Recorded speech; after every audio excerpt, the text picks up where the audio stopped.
Hello, everyone. Welcome to another Author Spotlight with Rabbit House Press. Merry Christmas and Happy New Year. We are here now to discuss our next book, Fruitcake by Mark Daniel Compton. I want to first introduce myself. I'm Erin Chandler from Rabbit House Press, and my partner, Emily Wilhoit from Rabbit House Press. Hello. Happy New Year. Happy New Year. Happy New Year, everyone. The man of the hour is turning this up, Mark Compton. Hi. Yay. Yay. Hi. I'm going to introduce Mark first by saying what the head of Andy Van Roon, the founder of the Film Nashville Foundation and the chairman of Film/Com. Right. Filmcom's an interesting thing. It's where people go to pitch their films to get the completion money. And Andy has set up all sorts of things there, starting with the Film Nashville Foundation and this. But he was behind me whenever I first moved to Nashville. And I brought with me a Southern Fried sci-fi adaptation of Shakespeare's Measure for Measure. And he talks about this. So let me read his quote about fruitcakes, which we are celebrating now. It came out Christmas Eve, just a few days ago. Mark Daniel Compton has always been pushing the envelope, R.E. art, in many ways, and even a Southern Fried adaptation of Shakespeare's Measure for Measure. That was impressive all by itself. It was interesting. I had a cast of teaching the Hageler brothers. If people remember Hee Haw, yeah, I had to teach them iambic pentameter. There was Henry Cho, the stand-up comedian, that was also involved. And there were some wonderful people with the Nashville Shakespeare Company as well. It was an interesting take, and it's sort of odd that it has, in a lot of ways, resurfaced today. It sort of was almost a snapshot of what's taking place as we speak. And I'll start there. Mark and I met at the Nashville Film Festival when I was there with Lost in the Pershing Point Hotel. What? Yes. Yes, we've known each other since 2000. Since 2000, and we've been friends ever since. And I've watched Mark do so many creative, amazing things. I want to start, but Mark is going to do two readings of Fruitcake, which you can get now at rabbithousepress.com. And you can also get it at Amazon and Barnes & Noble. And soon, thanks to Emily Wilhoit, it'll be in bookstores all over the U.S., independent bookstores. So we're very excited about that. But Mark, just give us a little tiny bit background about where you're from and, brought you to Nashville. I know you had lived all over the United States before. I'm originally from Camden, South Carolina. I went through 12th grade, first grade to 12th grade there. I am the first class integrated in South Carolina. Wow. So my entire education I have been integrated with, all sorts of folks. And Camden is an odd place. It has a very interesting economic diversity in that it is a horse town, like most people know. There it has a steeplechase race. It opens up the steeplechase. So it has phenomenal wealth. The town has signs that say horses forbidden on sidewalk. Oh my gosh. Just to give you an idea, my high school had an equestrian team. So it's just a regular public high school, but because of my education, I was of course a middle class young kid whose parents worked my father worked for DuPont, my mom worked for various different companies, Cogswell Tools, things of that sort. But I was raised in a middle-class family, but I got to see how the extremely rich behave, William F. Buckley, the DuPonts, all of that, down to just your working class poor. And so the wonderful thing about growing up in Camden at the time in which I grew up there was just this amazing diversity Now, of is poor. Camden where a lot of these characters are from, or was that another? There's some characters that are based on people that are from Camden, but it's also, like I told you, I have lived all over the United States. Well, tell I've me lived where else in the South you've lived. I've lived, Florida. I lived in Tampa. I went to the same school that Billy Graham went to. And you have a degree in theology. I have a degree in theology. Well, just run off all of your degrees you have really quick. I have a degree in theology. I have from Florida College. They were so conservative, they dropped the Christian. And so they're so orthodox. They didn't have permission to use it for naming a college, so they dropped it. I then went to the University of Delaware for a year and studied textile design there. Didn't get a degree, but then someone took my drawings and from Florida College and turned them into a fashion school in Miami. And so that was Balder College. It was in Miami, Fort Lauderdale. And so I have a degree in fashion design and illustration. Then I came back home and lucked into doing costumes and acting for the local community theater there. And at that same time, the University of South Carolina did a deal with the Folger, the National Theater, Shakespeare Theater in Washington, D.C. So all of a sudden, I went to USC, got accepted into their theater program, and I had all these amazing instructors from Washington, D.C. and Hollywood, so wow. I had a wonderful education at the University of South Carolina, one that, I had Peter Schaefer come in, the guy that did Equus and Five Finger Exercise and all these other amazing plays. I had Paul Giovanni, a 5-time nominated director. I love him so much. And so, it was just an amazing time to be at the University of South Carolina. Yeah. Then after I graduated, I wanted to try my shot at actually real theater. So I moved to Seattle. That's right. And I lived in Seattle for a year and plus a few months.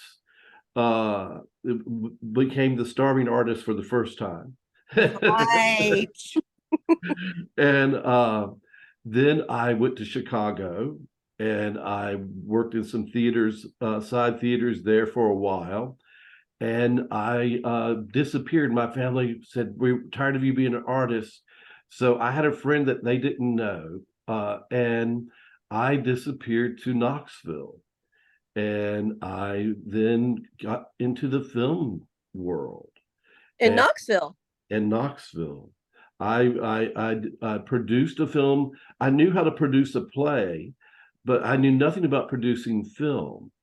And I took a theater management course, and this guy said, "Well, you produced a play, why don't you try to produce a film?"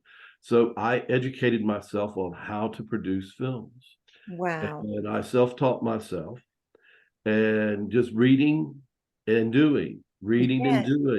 And because HGTV had just moved there, and there were other post houses in Knoxville, a lot of post houses exist in Knoxville. And I met Donna Maxwell there, who was also into filmmaking. And that started me with a film I produced named Nausea and also acted in. I remember that film, Nausea. And so that led me to Nashville after I broke up with my partner Ginger at that time and moved to Nashville. And I had with me the adaptation of Measure for Measure, mainly because I tried to produce some plays in Knoxville. And whenever they found out that there was nudity involved, they withdrew them, especially whenever I tried to do a play called Violations of the Immorality Act of 1966. You've got such And interesting, like, and whenever they discovered that there was a naked black man and a naked white woman who were on stage together, although they don't touch or anything, but they give these monologues. And they pulled that from me so fast. It was they reminded me I was in the Bible Belt. you're in the Bible Belt, and you're a creature of, like my aunt would say, you're a creature of the theater. She'd always say, "Oh, he's a creature of the." So, hand toss. Well, Emily, do you think we should go ahead and hear an excerpt, or do you want to ask anything before? I just, out of curiosity, personally, what is a post house? A post house is where you take your video film, and you take it to the editors, where the editing takes place, where they digitize, they log it, and they get it set up so it's easy to edit. So a post house is an edit house. It's all the stuff that's done where you add the music, all the special effects, everything that comes before you actually present the film goes to a post house. So post-production is post-production. And that's what Nashville is filled with. Nashville has tons and tons and tons, because let's face it, the 1980s brought music video. Yes, there's a lot of music videos. And you were there at the beginning of that, and I have some pictures of Mark. Who was your best friend at the time? Gene. Gene Amony. And there were so many. I mean, let me tell you, Mark is, like, we call this our dirty Christmas book, because he's so, and I've known this about Mark tawdry. It's so tawdry, and it's like Mark is just really, honestly, one of the smartest people I've ever met, and is just so wonderful to talk with. And then all of a sudden, he'll just come out with something, or the film, or he'll put something in, and I'll be like, and then he's got this like evil laugh, like he's doing right now, because he's got quite a I have a dark humor.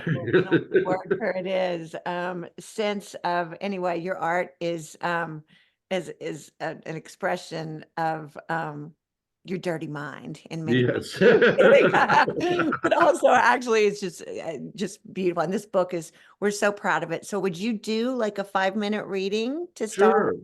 Let's start off with chapter 1. Okay, we're gonna read for 5 minutes, and then I'm gonna get Emily and I back in here, but I'm gonna do speaker view right now. Okay, sounds great. Chapter 1. As locals drove past the Dixon Southern Baptist Church, they could not help but notice the colorful black woman climbing the stairs of what everybody in town knew was an all-white congregation. Lula Mae Dixon did not look as if she had been born in the 1930s. She was much too agile for anyone to assume that. There were women in their 50s that did not look as young as she. It was not because life had been easy for her. No black person living in the American South during the country's mid-century civil rights conflicts escaped the emotional and often physical scarring that from that frequently violent era. Let me get my cursor down here, excuse me.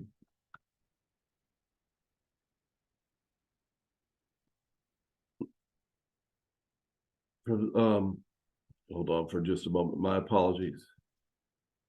Lula Mae Dixon did not look as if she had been born in the 1930s. She was much too agile for anyone to assume that. There were many women in their 50s that did not look as young as she. It was not because life had been easy for her. No black person living in the American South during the country's mid-century civil rights conflicts escaped the emotional and often physically scarring from that frequently violent era. The scars Lula Mae wore on the inside were not noticeable in her outwardly appearance. Many white folks in Dixon marveled at her beauty, especially Lula Mae's complexion. One man even told her to her face, Girl, you're the color of coffee with cream. Why don't you let me have a taste? There ain't no sugar in this coffee, she said with just a right squint of her eye and a lift of her eyebrow that the old country boy knew he best not chase that cat. Maybe it was being a black child raised in the American South that caused her senses to have such acuteness. Her hazel eyes needed no glasses to see. Her pierced ears, with their simple diamond studs, needed no hearing aids to hear. And her small European nose provided a sense of smell that was impeccable. Looking at Lula May at this given moment in time could not reflect her humble beginnings as the daughter of a sharecropper and the granddaughter of men and women born into slavery. Lula May was slave to no one. This was not to say that Lula May didn't work. She had held down more than one domestic job at the same time during her years of labor. Ever since her first job doing laundry for the prominent local family during the Second World War, Lula May spent money on her appearance, an act that being childless could only afford. Always slim, her body resembled that of a dancer, and many of her era remarked that her beauty was equal to that of Eartha Kitt's. On this special day, she wore a royal blue peplum dress with a ruffled sheer gold mesh overskirt adorned with bells and charms that she had personally attached on every point. The flare of her overskirt was not as broad and the length not as short as those worn by younger women. Still, its sensual nature was intact and caught the eye of both men and women alike, who were all entranced by its elegance. Her gold broad-brimmed hat was the only hint that she was attending a Christmas wedding on this hot July day. That was because affixed to the blue silk hat band was a white poinsettia flower she had taken from an artificial Christmas decoration she kept in her attic till the proper season. Slightly nervous, but not for what some would consider the obvious reasons, she removed her hat to fan herself and smiled from its stirring breeze and from the intake of freshly mowed grass and the roses that bordered the church's porch on either side. The rose's scent had left the taste of honey in the back of her throat, which had given her the sensation of power she knew she would need by day's end. A power that gave her a Grinch-like grin. "Loco," she called out as she put her hat back on, covering her skunk-striped hair. Then from her gold sequined handbag, she removed a compact and gazed into the mirror.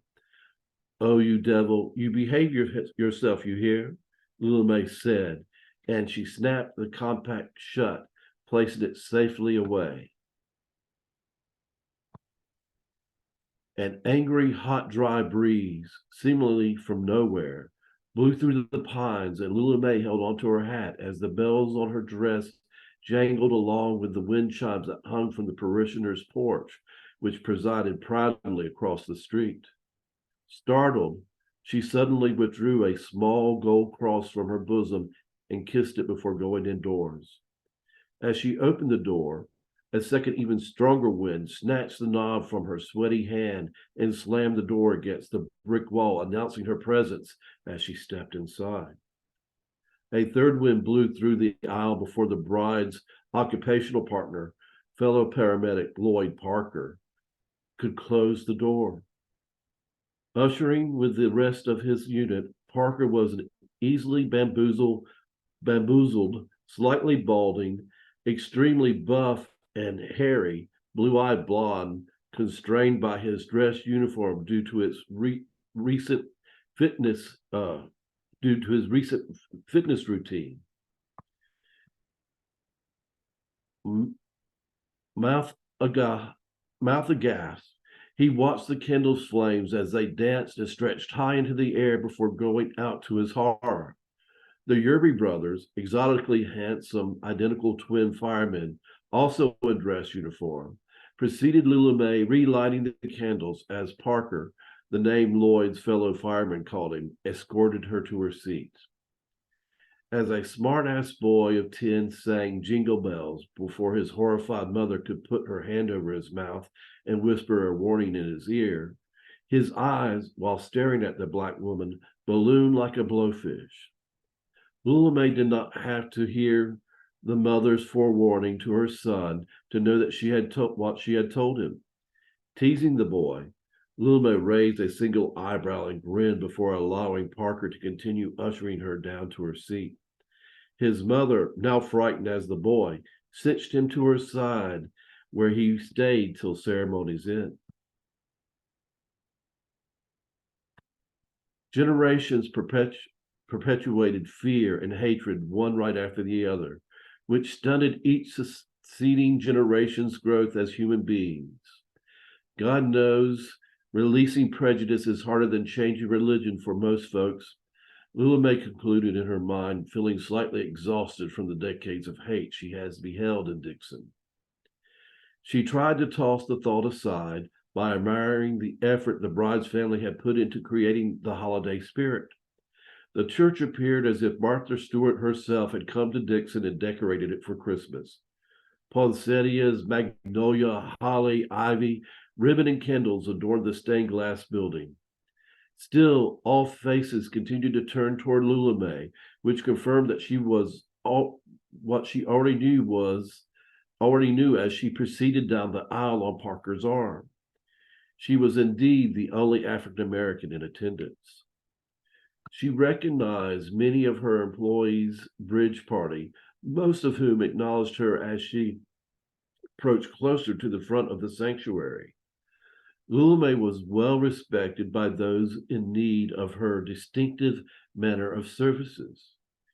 Distracted by the music, Lula May thought that the chiming created by her dress added to the wedding's ambiance as the pianist and the choir of children dressed as angels sang, "Christmas time is here." She waved discreetly at those she knew and nodded as if accepting recognition for some fabled feat before facing forward. Placed directly behind the bride's family, she slid down the pew, patting the cushioned space by her before she sat down. "Sits right here," Lula May whispered. In no time at all, the church was packed to the gills with well-wishers and Dixon disbelievers alike who never thought they would ever see the day when Charity McCrae would get married. "You'd think this was a high school football game and we's in the finals by the size of this here crowd," Lula May said to the couple behind her. "You know, I've known this family longer than anyone here, some 4 generations. I couldn't have been no more than 7 or 8 when Miss White, the bride's great-grandmother, died during the last days of the Great Depression. Miss Marla Bell was what most people called her. She was a kind lady. Yes, she was. It was the biggest funeral Dixon's ever seen. Still is, I believe. Both blacks and whites, rich and poor, the good and the downright evil removed their hats as she moseyed on down Dixon streets in a grand hearse one final time." She sighed with the memory, then glanced at the compact. "Oh, look," turning back. "Lordy, doesn't she look beautiful? You always knows a wedding is about to begin as soon as they seat the mother of the bride." Lula May smiled with pride at the adult woman she helped to raise. "Those girls are the closest things I gots to my owns," she continued babbling to the baffled couple. "As crazy as they is, I loves all of them." The lights flickered as the mother of the bride stepped from the church's foyer into the sanctuary. Thunder clapped and shook the old building. The overhead lights swayed during the downpour. It seemed to be a seasonal southern afternoon storm as the rain began to pelt the stained glass windows. "I don't remember any call for rain," a guest loudly whispered to be heard by her spouse. "There wasn't," another guest responded. Lula May took her compact, and while glancing into its mirror, she caught the reflection of the mother of the bride as she waited to be escorted up the aisle. Smiling and clacking her teeth together as if to examine them, she whispered, "Satisfied?" Nothing more cleansing than a 5 o'clock rain. You can almost set your watch by it. She stated nonchalantly. When the rain's sudden end, she finished. Unfortunately, they lasted about as long as a good man called. This caused a chuckle from some of the female company close enough to hear her quick wits. With the compact opened on the arm of the pew, she sat in the confine where every member of the bridal party could have a final rear view glance as they made their way straight toward the altar. With each step, they crossed the worn, unchanged course through the sanctuary, the same centuries-old, protracted procession taken by their countless ancestors prior. From their divine introduction into the transcendent tribe until their leaving it, as well as all the other spiritual sacraments expected of and by its congregate during their lives. These rituals commenced at Path's holy end, which proved that a straight line could also be a circle in Lulume's mind. Walking down the aisle, each of my girls will stare back at where they's been and where's they at now and where's they going, and be proud, Little May pondered while positioning the compact. Yes, sir, all's be promising for the future. Following the veneer red path that could not hide the history that lay beneath, the whole family would reflect within the casing's mirror. Compressed, condensed, and concentrated, all could feel the spirits residing within, a spirit of ecstasy, a spirit of fervor, a spirit of grief. End of chapter 1. Oh, wonderful. I've got to unmute you, Emily. Can you unmute again? I said, what image? What's incredible imagery. I know, isn't it? I was there. I was in that church. Yes. It's a beautiful description of Lululemay and how it starts. And what's so interesting is this is how you enter the town, but then it becomes this just wild ride with these children, these girls that Lululemay helped raise. And at the crux of it, I want to just jump in and tell whoever's patient enough to listen to us, the crux of it, what this story has about it is a spirit that is. Ooh. Now, how is the spirit related to this family, Chastity? It's Chastity's father, right? Well, no, she is the spirit is the father of a couple of the younger generation in this, but he is like Bonnie's family, just a regular part of the old South that was there. And so and Lululemay is the voodoo priestess, which because everybody knows her, and she's a voodoo priestess. And I want to just insert that you did such an amazing job, and you told me earlier that you when she does do spells towards the end of the book, you researched all of these. I did all the research to make sure that it was accurate, and that the goddesses that possess her are actually the names of the goddess that in voodoo, Urzali is the Venus of the religion, and Venus possesses Lululemay on an occasion, especially whenever she's making out love potions for people, which is it begins that the townspeople come to Lululemay for these love potions. Yeah. And then and that all happens because the new preacher, which we have yet to meet, but we do in the next chapter, he's relatively new, but he's a widower. And so Bonnie's sister Ethel, she brings a fruitcake to him when he first arrives, and she deliberately leaves her scarf behind and comes back the next day.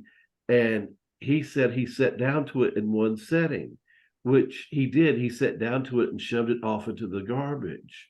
But Ethel has a fault. Ethel never lies. So when she has her ladies' auxiliary meeting and she tells everybody that the preacher loved her fruitcake, and everybody knows that Ethel's the worst cook in town, then they all make all these fruitcakes for the preacher. Right, right, right. And including the one that Bonnie makes that by accident gets possessed by this demon that is her ex-husband, Who is Dickie Dixon. Dickie Dixon. And then you go through this thing with Dickie Dixon, and he was just a ne'er-do-well in the town. And he was just having sex with all the women, and he was his father gets him a job. You know how when you have aristocracy, they own all the big things that make money, like dealerships, car dealerships. And so he puts Dickie working at his car dealership, and through working at the car dealership, he meets all these women and sleeps with all these women, and becomes known for his sexual expertise. Yeah. When Dickie dies, and then he haunts the town, and then Dickie doesn't just die. Dickie dies by fruitcake. we find that out a lot later in the story. Murder by fruitcake. Oh, that's right. Because Lula May finds out. Him. Like I said, we don't want to tell all the story, but okay, we don't want to give up too much. But Dickie is an evil man. You know, he is really truly an evil person. He has no care but anybody but himself. Now, I'm going to say it's true, and this is who is the main evildoer. He is the protagonist, the antagonist of this story, and everybody knows Dickie, and everybody, and he comes. We'll get into that in a minute, but I really want to dive in to your personal life for a minute. And I know Emily was interested in this. Okay. Because she was talking to me about it. We were talking about this before the interview. And what can you tell us in the town, and these townspeople that are so brilliantly written out, and these girls, and oh my God, this family of 5, it's just insane. But can you tell me who Dickie was based on? Dickie is in part a couple of people. My stepfather, the man who raised me, was an automobile salesman, and he was also known for how he sold his cars, mainly to women, and so he had quite a reputation there in my hometown. But there are other people I have met. Also, what I always found so fascinating is that he came from the Pentecostal church. He was raised handlers. Well, he was raised in the Pentecostal. I don't know how much snake handling they did, but I do know that they danced in the spirit. I remember going to my grandfather's funeral, and that was my first introduction. I was in 6th grade, so I was 12, and we were sitting there, and I was raised in the Churches of Christ, and they're about as bland milk toast as you can actually get. Okay. So whenever this person at the funeral, this cousin in front of us starts tapping her foot, and all of a sudden just jumps straight up into the air and starts speaking in tongues. And then all these other people are rolling down the aisles and speaking in tongues, so waving their hands in the air, and all.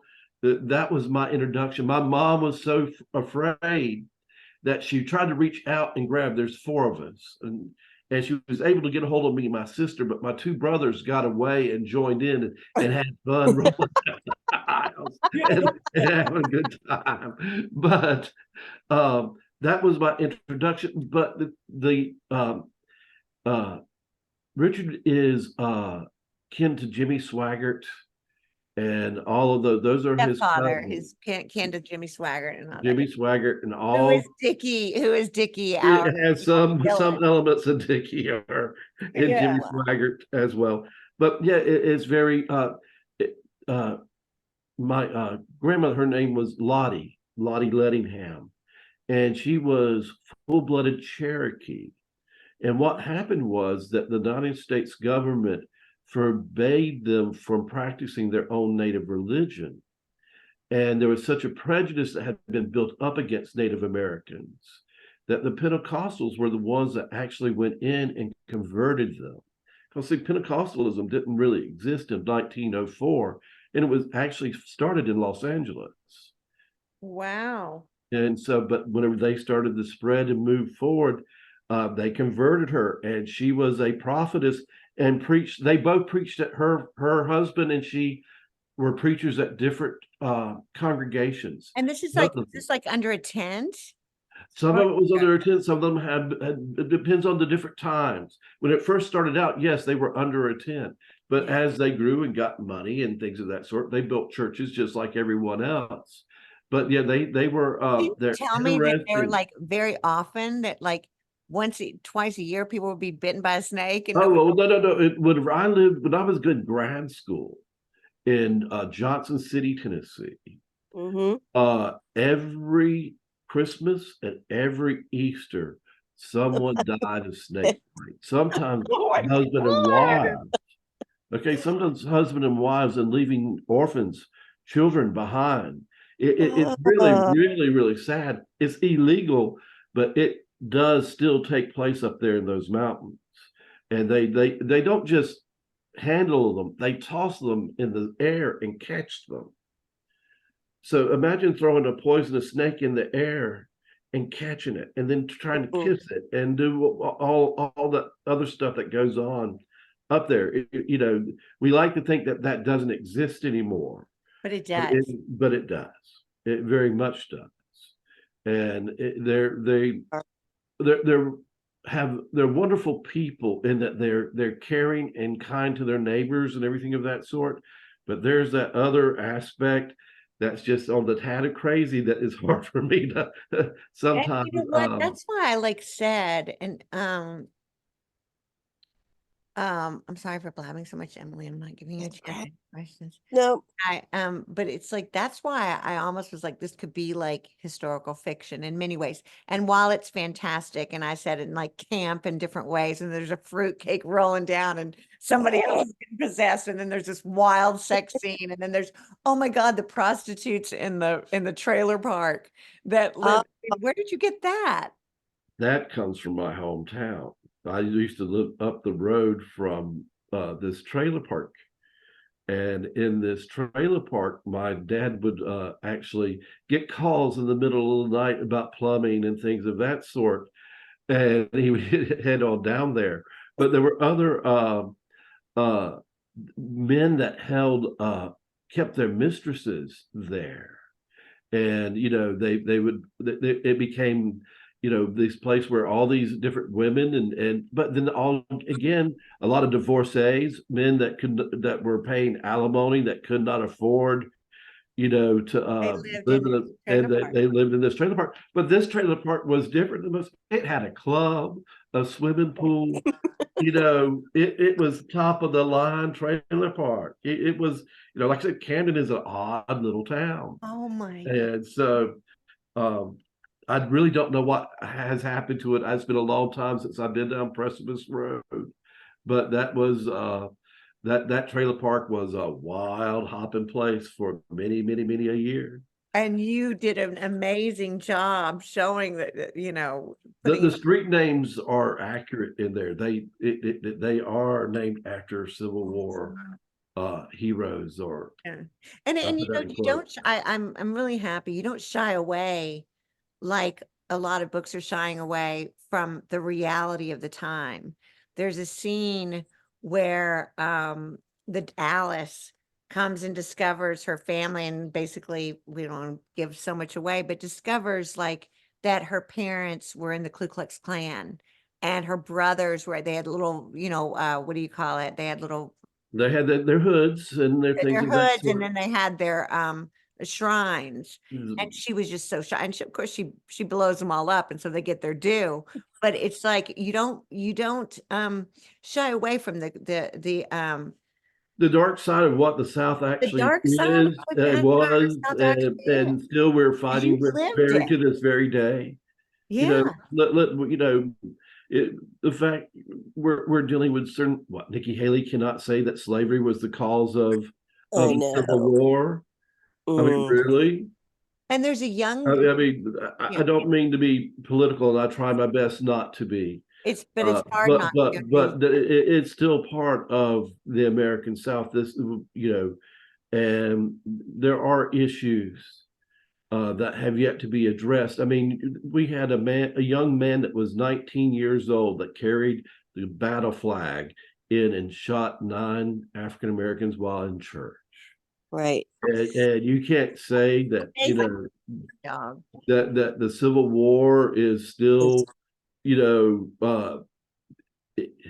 it's been glorified, and it should never have been glorified.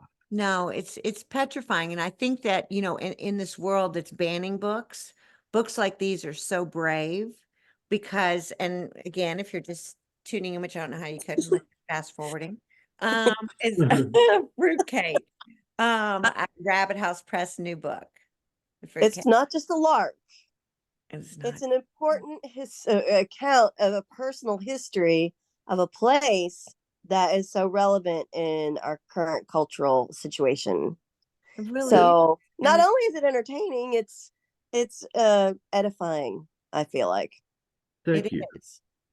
It really is. And I have to keep these, short enough as we load it into our YouTube channel. You can always watch it on our YouTube channel, but we've just got 10, 15 minutes left. So I want to ask so many questions that I have. I remember you say that there was a young Black transvestite that I said, where did you get this character? And you said he, the soldier, what was that about? The person that was abused, and you said, oh, no, there was a person, one of the characters. Oh, Penelope the Punisher. Penelope the Punisher.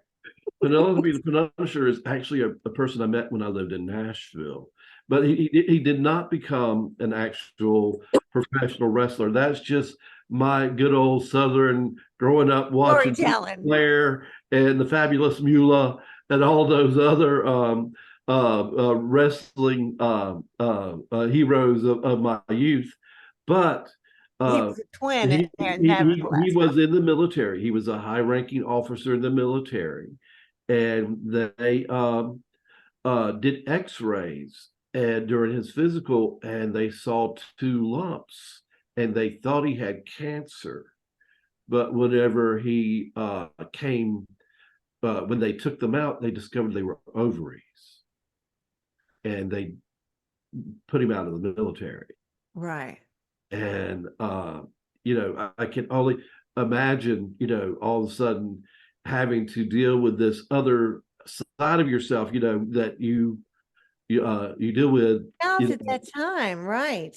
And that happened during the Iraq War. That happened during the Iraq War. Pardon me? Oh, yeah. Oh, wow. Yes. So that was like the first Iraq War.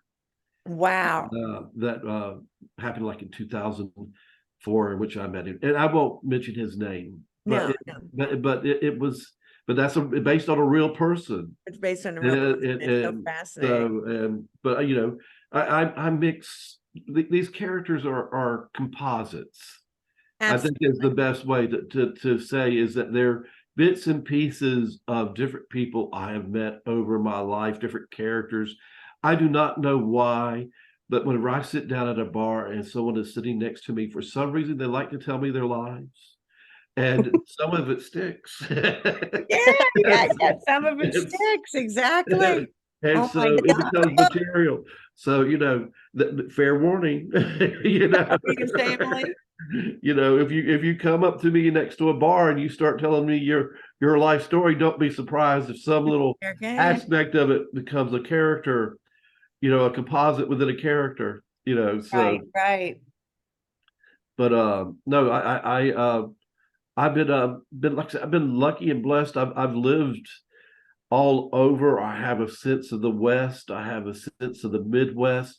I have a sense of Florida, which is all Florida is just it is That's its own a thing. whole nother thing altogether. I sort of came into my manhood in South Florida and in Fort Lauderdale, Miami, and I was so it's hard to imagine a person that wrote this book as innocent as I was whenever and naive as I was whenever I went to Florida College, and even whenever I entered into fashion school, I really was culturally unaware, Yeah. and I got exposed to this international city, and so I Of learned. course, it was the 80s. It's so It different. was the 80s too. It was the early 80s.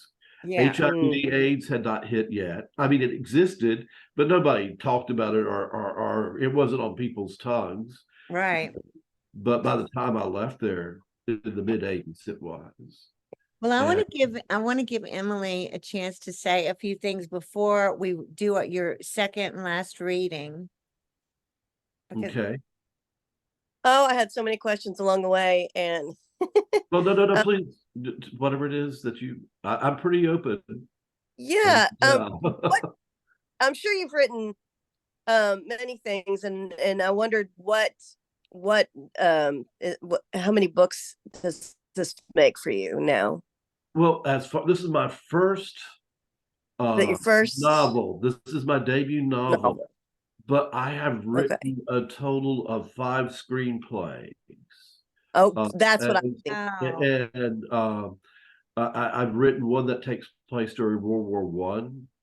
I fell in love with the war poets, and Oh, and whenever I discovered what happened to them during uh, the some of these battles where the Brits just kept on throwing people after people, and you're talking about tens of thousands of people killed in 4 hours at the Battle of the Bulge, which is a hmm. river in France. But just the people got caught on barbed wire, and the Germans had the upper ground, and those Brits were just caught on the barbed wire and just mowed down because the invention of the machine gun. This was the first time that you used chemical warfare. The tank was invented. The plane was used to drop bombs for the first time. So there's a lot of things that the modern world as we know it just all of a sudden revealed itself with science and technology during World War One, and I became fascinated with these men that you know they were living this farm life. The other thing people don't realize about World War One is that whenever they drafted everybody, they drafted the whole town. So every Oh man no. of breeding age were often wiped out. There were no men left to come home. And sometimes it was as many as 5 women to every one man after World War One. wow. You know, Wow, you're you know, just chock full of it, Oh, yeah, yeah. I know. information and perspective. Yeah, but the absolutely. poetry is just beautiful, and Who uh, is your favorite from that era? Siegfried Sassoon, the Sitwells. Lord knows Edith Sitwell, who is the first female poet laureate of England and an anti-nuclear war poet as well. She wrote poetry. She was highly influenced by Poe, not Alexander Poe, not Edgar Allan, Edgar but Allan. but Poe, the English poet who wrote in couplets. But she learned the power of consonants and vowels in forming this almost musical resonance in that I borrow from in my writing. As you read, you will have seen lots of words that start with the same consonant that are within a sentence, and it's part of the rhythm that you're hearing as a reader, as you read the text. Right. A little onomatopoeia. A lot. A lot. Okay, so Well, why I did you gotta- decide to write this book? Yeah. What did well, Fruitcake was I had me and two of my friends, Gary Henshaw and Trixie Trash, had written or came up with 3 ideas. One was called A Christmas Dip, which I actually turned into a short film, which was based on a drag queen who went to this party and decided to take a bath in the middle of the party. And whenever, as one does, that was yes, and carried on You have to tell conversations. Trixie Trash I said hi. I will definitely tell Trixie Yeah, you said right. hi. And then we wrote this piece, which is a little short piece. This was supposed to be just a little short film about a fruitcake that someone forgot on the top of their car, and they drove off, and it hit the sidewalk and rolled down and caused all this chaos. And it was just a really 5-minute short. And the other one was a dark tale about a Christmas tree who had been brought home to this family of Karens and her children. Okay. And the thing is, the ornaments are being placed on there, and this tree thinks it's beautiful. Look how gorgeous I am. I mean, it must be in Christmas tree heaven. You know, it must be in heaven or whatever. And then all the ornaments look down and they see that it doesn't have a root ball. It doesn't have its ball. And so they know what's going to happen. And at the end of it, this tree is like, why are you taking everything away from me? And he gets thrown to the street side and then eaten up by a monster, you know, that grinds the tree up. So it was, but that one actually got into Disney's lap and they turned it down. But that was, I had a decent entertainment attorney that got them to look at that. And they love parts of it, but boy, my darkness was a little more than they could. Oh yeah.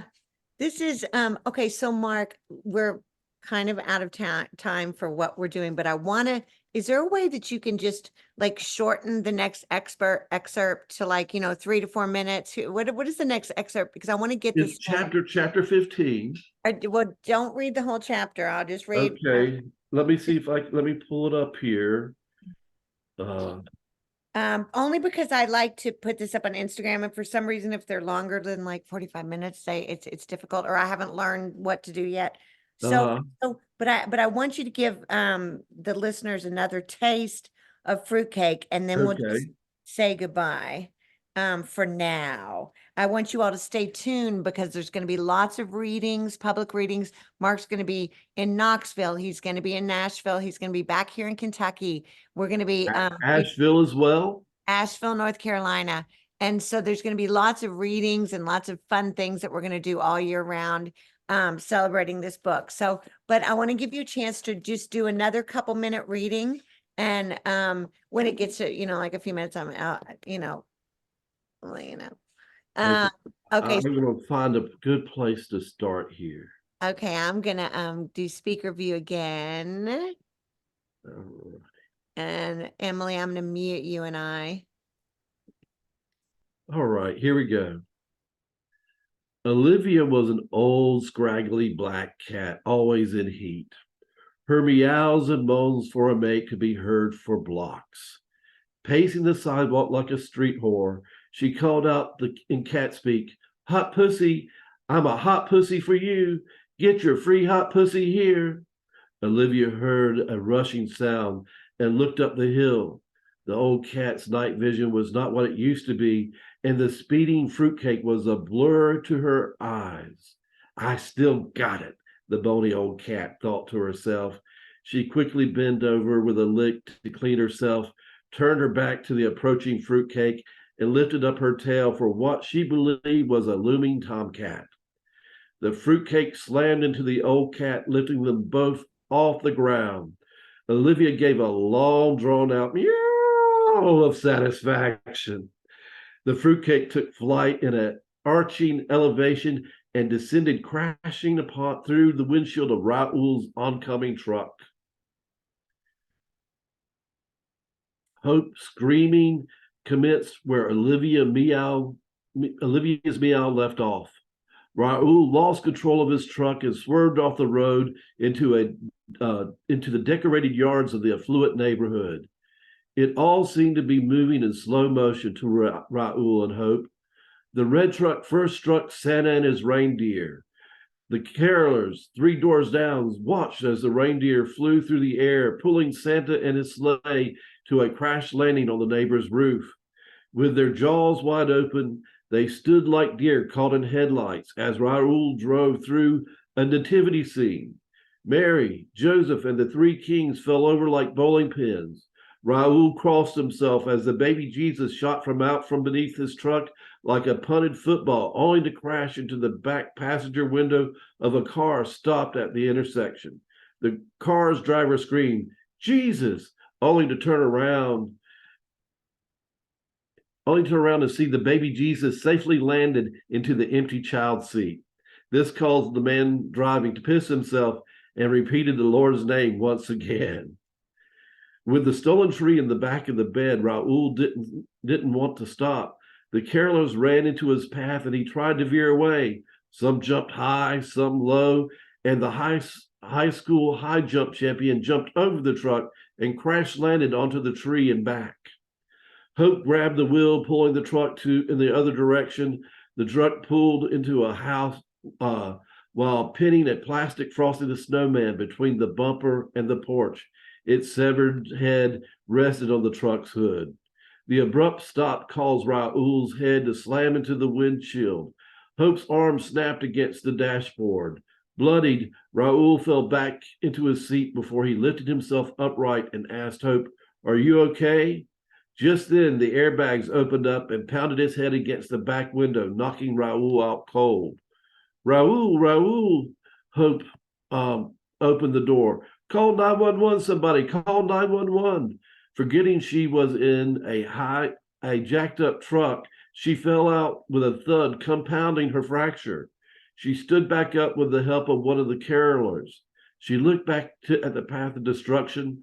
"Mom is going to kill me," she said to herself. Looking down at her bleeding arm, she fainted. While the door was still open, Olivia, the cat, jumped inside the truck, purring very loudly. She butted her head and brushed her whiskers against the tin and then circled the cake, finally resting her body against it.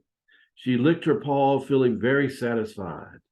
"Meow," she said to the crowd that hovered over the passed-out girl.